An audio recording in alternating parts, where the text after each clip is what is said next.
Hi guys, Laura from Flaura Gardening here. I am very busy today, meal prepping in the kitchen, as you can kind of see. Now I just thought while I was prepping up some vegetables, I would share a handy tip with you guys that I love to use with green onion, spring onion, whatever you want to call it. So, take these bands of it. Get it from the grocery store. We all know what spring onion looks like. What I do to save time and money, an experiment for the kids to do as well, I trim off these little pieces at the end here and regrow them.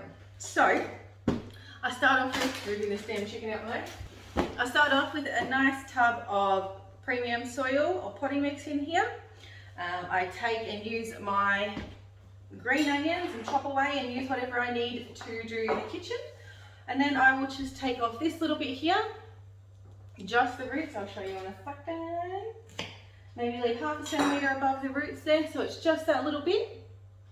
And then you can poke it in the soil here, make a little finger hole, and plant it straight in there. Let's see what I'm doing. So I've already got a couple in here. I'll just keep going through and take off a couple more. I always find that I never have green onion when I need it. It always seems to die in the fridge before I remember that it's there. So this way, you save money. It's a little fun project for you to do with the kids or yourself at home, little experiment. And you've always got perfectly fresh green onion on hand. What a win-win.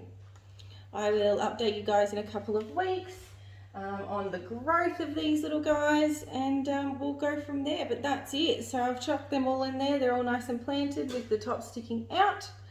I will water these guys in, and in just a couple of weeks they'll be ready to trim off and eat again. And that's really how easy it is, guys. I'm going to water these in, put these outside, and continue with my meal prepping. I hope that saves a couple of dollars for you guys watching at home.